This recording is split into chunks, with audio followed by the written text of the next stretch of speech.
Тавтай морил супер хүмүүс.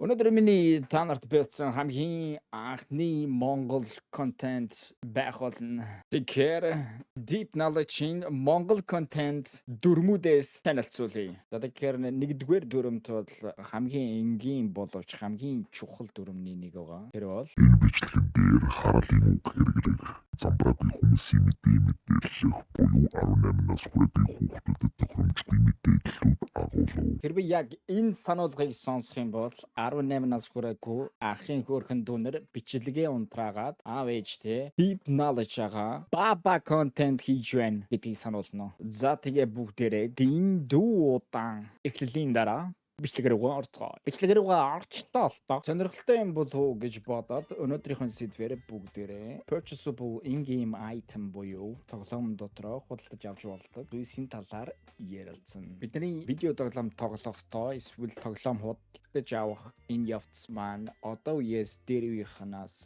арай өөр болсон байгааг бүгдээрээ анзарч байгаа. Яг тэрний талаар сонирхолтой сэдвүүдийг хөндөж ярилцъя гэж бодлоо л доо. Яг яагаад энийг хөндөж ярьж байгаа вэ гэвэл өнөөдрийн Call of Duty болон CS:GO, Counter Strike эдгээр ингээд тоглоом ялангуяа Call of Duty бол тоглоом 80 евро одоо та нар ингээд харж байгаа. Еврогоор зарчаад дараа нь тоглоом дотроо бас худалдаж авч болдог ийм 24 доллар, 24 евроны ийм бондлууд байх жишээний тийм үү. Тоглоом авснараа барахгүй тоглоомн дээр нэмж мөнгө бас зарцуулах ийм шаардлагууд маш их гардаг энэ тоглоомнуудыг тоглохын тулд. Эсвэл хэрвээ хүмүүс тоглож байгаа тоглоомн дээрээ жишээлбэл нэг ийм муурны дүр болмоор байгаа бол бас 24 доллар ингээд төлж тоглоомоо тоглох шаардлагууд гардаг. Шаардлага гэхээсээ илүү хүний юм худалдаж авах тэр шунлыг хөдөлгдөг, тийм мэдрэмжүүдийг мэдрүүлдэг болчихсон гэдгийг бол маш их анзарч байгаа 2024 онд. Дээр үед бол яг тийм биш байсан. Тоглоом худалдаж авахдаа тоглоомныхоо үнийн төлөө тоглоом нь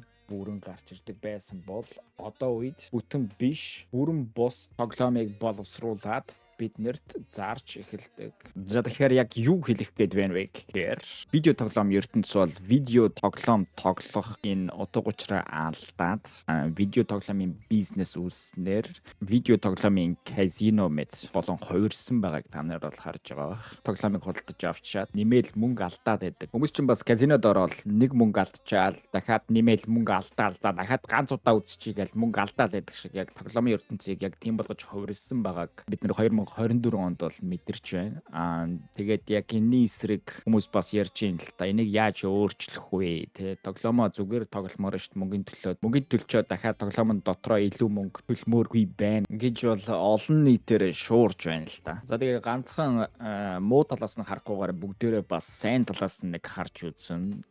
Сүүлийн хэдэн жилүүдэд бол яг энэ тоглоомын ертөнцийн бизнесийн хувилбарыг бол маш өөрөөр өнцгөөс харж ганцхан бизнес өнцгөөс нь биш бас тоглоомын урлаг гэдэг өнцгөөс нь харсан олон төрлийн компаниуд бас гарч эхэлж байгаа. Энэ компаниуд бол ганцхан тоглоомоо сайн хийхин төлөө тоглоомнуудаа бүтээж эхэлж байгааг та нараа анзаарах бах. Тэгээ би та нарт бас нэг хэдэн компаниудыг танилцуулъя. Яг тоглоомыг урлаг гэдэг өнцгөөс нь харж уран бүтээлийг хийдэг нэг хэдэн цөөхөн компаниуд бол байдаг. Энийг та нарт сонирхуулъя гэж бодлоо л доо. Хамгийн сүүлийн үед гарсан нэг тоглоомнуудын нэг болох Black Myth Wukong гэж тоглоом гарсан байгаа. Энэ тоглоомыг бүтээсэн тоглоомын компани бол Game Science. Эдгээр тоглоомоо бүтээхдээ ганцхан тоглоомын урлаг болон тоглоомыг тоглож чадах чадваруудыг шалгасан ийм тоглоом бол бүтээж байгаа. Тэгэхээр за энэ тоглоомыг худалдаж авсан бол дахиж нэмж мөнгө өрөх шаардлага байхгүй гэсэн үг. Тэгээд энэ тоглоом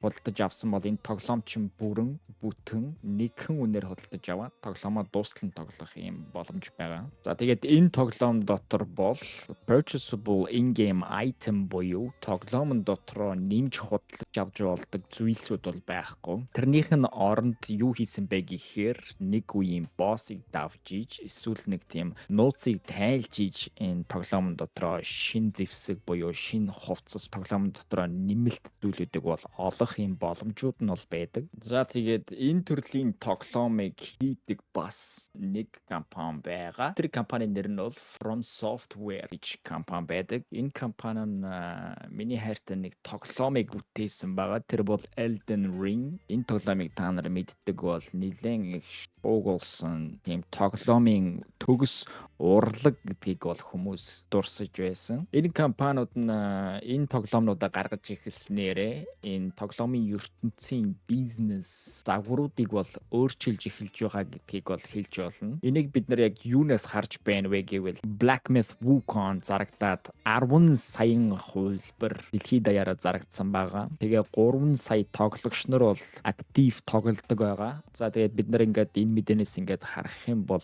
all time 24 цаг пик бол 2 сая 400 байх жишээний. 24 цагийн турш тоглож байгаа хүмүүсийн тоон бол 2.4 сая байх жишээний. За тэгээд бид нар яг энэ тооноос бол хүмүүс ямар тоглоом хүсэж байна вэ гэдгийг бол харж болно. Энэ тооны жишээнээс харвал энэ компаниуд маань тоглоом үтээж зарах бизнес загваруудыг маш ихээр өөрчилж байгааг харж байна. Бас өрсөлдөгчдөөс маш өндөр чанарын тоглоомнууд гаргахыг шаардаж байгааг бас эндээс харж болж байгаа маа. Яг видео тоглоомын жинхэнэ урлаг гэж юу юм бэ гэдгийг бас эндээс харж байна. За тэгээд та нар миний ярьсан зүйлтэй санал нийлж байвал доор комент бичиж үлдээгээд лайк дараарай. Хэрвээ надтай санал нийлэхгүй байвал яг ямар зүйл дээр санал нийлэхгүй байна вэ гэдгийг бас доор бичиж үлдээгээрэй. Тэгээд Deep Knowledge-ийн Монгол контент энэгээр өндөрлөж байна.